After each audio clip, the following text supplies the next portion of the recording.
अस्सलाम वालेकुम नाज़रीन, मैं मोहम्मद जावेद हूँ। एएच न्यूज़ में नाज़रीन आप तमाम का खैर मकदम हो। आज हम सिर्फ तबसरे के लिए आपके सामने हाज़िर हुए हैं।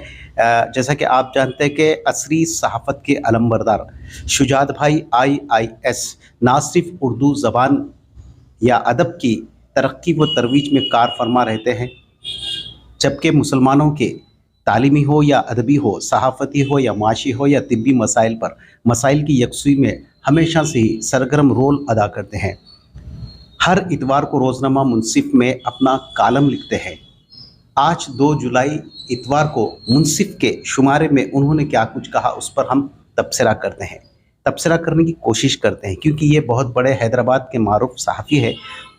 इन पर हम जैसे जो है कम इल्म वाले जो है सहाफ़ी तो नहीं, सहाफ़ी के जो तालिब इल्म है, हम उन पर कोई तबसरा नहीं कर सकते। लेकिन नाज़रीन यकीन जानिए कि मेरी कोशिश रहती है कि उर्दू को ज़्यादा से ज़्यादा आप तक पहुँचाया जाए, और ख़ास तौर पे मेरे उर्दू में भी कहीं एक यूँ हकीकतन तो पूरा उर्दू तो शायद मैं भी नहीं कहता, लेकिन कुछ उर्दू की खिदमत के लिए आपके सामने न्यूज़ पेश करता हूँ, और तकरीबन मेरे न्यूज़ों में उर्दू का इस्तेमाल करता हूँ। उसकी बुनियादी वजह सिर्फ यही होती है कि जो मौजूदा जो नस्ल है उनको अंग्रेज़ी के साथ साथ जो उर्दू है उसके तलफ़ुज़ और उर्दू की अहमियत की अफ़ादियत पर भी उनको जो है ना कुछ उबूरियत होना चाहिए, कुछ मालूमात होना चाहिए। यही मकसद होता है कि उर्दू अखबारात ख़ास तौर पर शहर हैदराबाद के, जैसे मुनसिफ है, सियासत है, एतमाद है, ऐसे अखबारात हैं जो उर्दू को अभी भी ज़िंदा रखे हुए हैं और उर्दू की तरक्की व तरोीज के लिए अहम रोल अदा करते हैं।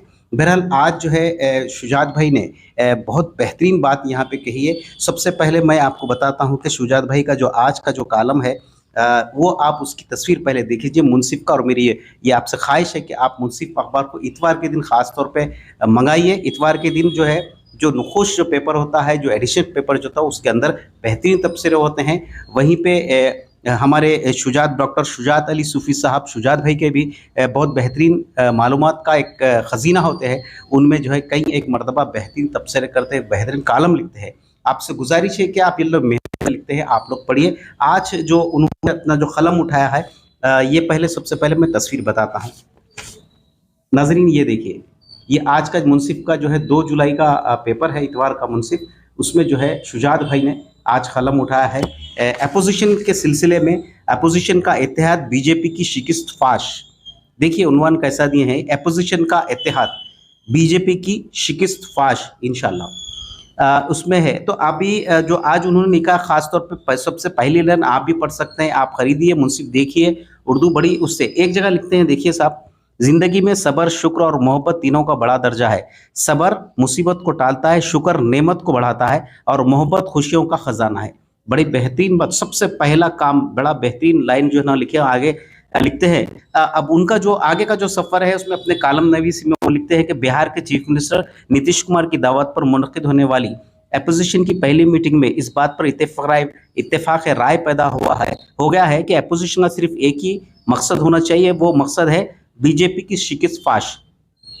अभी देखिए जो उतल पुतल मच रही, और पिछले टाइम जो वहाँ पे पटना में जो इजलास हुआ उसके अंदर कई अपोजिशन की जमातें मुत्तहिदा तौर के ऊपर एक प्लेटफॉर्म पर जमा हुई। ये एक बेहतरीन जो है ना बात हुई है, खुश आइन बात है 2024 के इंतखाबात को लेकर। और मज़ीद जो है ना इसका जो है मैं समझता हूँ कि आइंदा मीटिंग के अंदर खुलकर सारा जो लाए अमल है वो सामने आ सकता है। इस सिलसिले में आगे वो लिखते हैं, देखिए आप, इस तारीख साज इजलास में पार्टियों ने शिरकत की। इसमें Congress, NCP, TMC, DMK, Shiv Sena, Uddhav Thackeray group, Jharkhand Mukti Morcha, National Conference, CPI, CPIM, RJD और पीडीपी, सीपीआईएमएल और सीपीआई, इस किस्म के जमातों ने जिन सितारों ने इस इजलास में शिरकत दी, में नीतीश कुमार, ममता बनर्जी, स्टालिन, मल्लिकार्जुन खड़गे, राहुल गांधी, अरुण केजरीवाल, हेमंत सोरेन और उद्धव ठाकरे, सतपाल, लालू प्रसाद यादव, भगवंत मान, अखिलेश यादव, सीताराम येचुरी,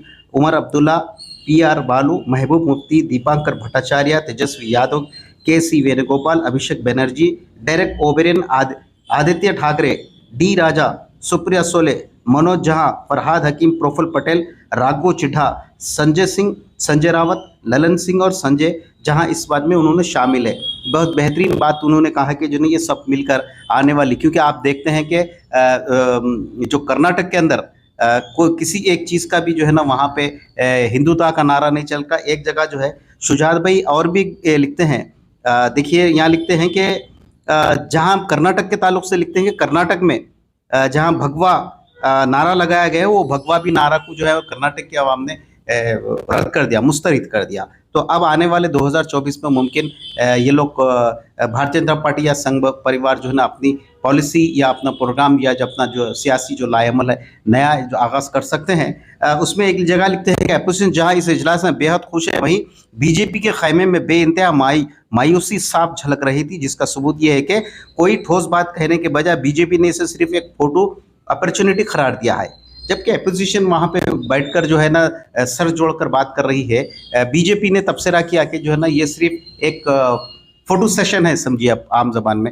उस बात की तरफ शुजात भाई ने इशारा किया है। बहरहाल मैं आपसे गुजारिश है कि आप ज़रूर जो है ना अपोजिशन का इत्तेहाद, बीजेपी की शिकस्त फाश, इस कालम को ज़रूर पढ़िए।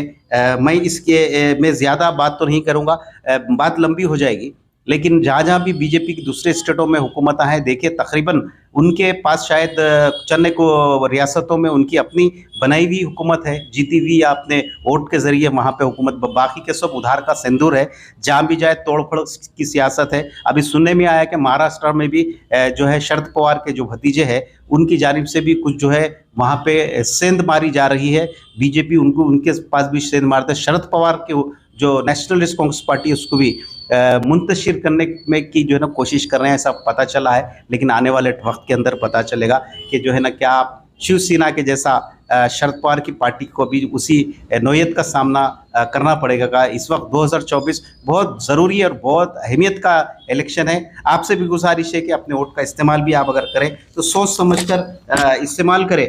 और आगे जो है ना लिखते हैं शुजात भाई, इस दौरान कम से कम 5 ओपिनियन पोल्स इस बात के इशारे सामने आए हैं कि मध्य प्रदेश में कांग्रेस पार्टी को कर्नाटक से भी ज़्यादा बड़ी कामयाबी हासिल करेगी, जबकि राजस्थान और छत्तीसगढ़ में भी कांग्रेस की कामयाबी यकीनी है। तो नाज़रीन, मैं आपको बताना ये चाह रहा हूँ कि जो है देखिए आप जहाँ जहाँ अपोजिशन के जो परसों जो इजलास होने वाला है उससे जो है ना बौखलाहट का शिकार होकर भारतीय जनता पार्टी, जबकि जो भी ओपिनियन पोल्स आ रहे हैं भारतीय जनता पार्टी के खिलाफ ही आ रहे हैं और कांग्रेस का एक अच्छा मौक़िफ़ सामने आ रहा है। ये आज के कालम के अंदर डॉक्टर शुजात अली सूफ़ी साहब, मैं सूफ़ी शुजात भाई साहब बोलूँगा इस वास्ते कि वो मेरे बहुत करीबी तरीन, बहुत काबिले जो है ना मैं एहतराम शख्सियत है मेरी नज़र में शुजात भाई। तो मैं शुजात भाई आपसे बार बार कह रहा हूँ, तो शुजात भाई का भी जो है ये है कि इंशाल्लाह कांग्रेस आने वाले इंतखाबात में 4 स्टेटों में बेहतरीन जो है ना वहाँ पे परफॉर्मेंस कर सकती है, बल्कि इख्तिदार हासिल कर सकती है और उसका असर शायद तेलंगाना में भी पड़ सकता है। तेलंगाना भी उथल पुथल मची हुई है, कांग्रेस की बातें हो रही है, उधर बीआरएस भी अपनी चिड़ी चुटी का जोर लगा रही है ताकि उसमें भी कुछ इंतशार पैदा ना हो। और इस बात का खदशा, क्योंकि आजकल ये माहौल हो गया कि एक उम्र, जब हम लोग बचपन से देखते थे कि कोई एक पार्टी में आता था तो मरे तक कांग्रेस ही रहता था, मरे तक मजलिस ही रहता था, हम देखते थे, आज तक भी देख रहे हैं। बस ऐसे लोग हैं जो मजलिस इत्तेहादुल मुस्लिमीन में जब वो आँख खोले तो मजलिस इत्तेहाद में और आज तक भी मजलिस में है। लेकिन आजकल जो है उन लोगों का कोई भरोसा नहीं रहा। आज सुबह में कांग्रेस में रहते और शाम में जो है ना दूसरी पार्टी में चले जाते हैं। कोई इनका कोई आजकल कोई वो नहीं रहा। एक लोग जो है वोट देके उनको जिताते हैं, अपना मैंडेट देते हैं कि एक पार्टी के बैनर पे जो है ना वो लड़ते हैं, तो वो लोग जो है ना वोट देते हैं, लेकिन पता चलता है कि वो बाद में जो है अपनी वफादारी को तब्दील कर देते हैं। ऐसा तो माहौल चल रहा है। बहरहाल नाज़रीन, एक आखिरी में ये शेर के ऊपर सारा तबसरा किए हैं शुजात भाई ने। शेर मैं आपके सामने पढ़ता हूँ। पुरोना एक ही तस्वीर में इन बिखरे दानों को, पुरोना एक ही तस्वीर में इन बिखरे हुए दानों को, जो मुश्किल है तो इस मुश्किल को आसान करके छोड़ूंगा, जो मुश्किल है तो इस मुश्किल को आसान करके छोड़ूंगा। इस पर जो है ना शुजात भाई ने ये देखिए ये तबसरा किए हैं। आपसे गुजारिश है कि ये इतवार का जो है 2 जुलाई का जो पेपर है, इतवार का मुंसिफ आप खरीदिए एडिशन, उसके अंदर आपको तबसरा और भी दूसरों के भी तबसरे है। तबसरा करने का मकसद ये है कि आपको बाखबर रखना है, इससे कोई ज़ाती मनफात का कोई वो नहीं रहता, लेकिन इसके मकसद ही सिर्फ ये है कि आपको बाखबर रखना। वही कौम आगे तरक्की करती है जो बाखबर रहती है, वही कौम के दानिश्वरों की ये जिम्मेदारी होती है कि कौम को बाखबर रखे हालात से, क्योंकि एक कौम के जो फ़र्द है अपनी ज़िंदगी के अंदर वो लोग काम काज के अंदर रोटी रोज़गार के अंदर इतने मशगूल है कि वो लोग का ज़हन नहीं जा सकता। वो लोग की सोच वहाँ तक नहीं जा सकती। एक आदमी सुबह से शाम तक एक वक़्त की रोटी के लिए सुबह से शाम तक मशक्क़त कर रहा है। अपने-अपने तौर पर जो है ना, इल्ला माशाअल्लाह बाज़ लोग बहुत मुरफ़्फ़े हाल है, घर बैठे उनको दौलत की बारिश हो रही है।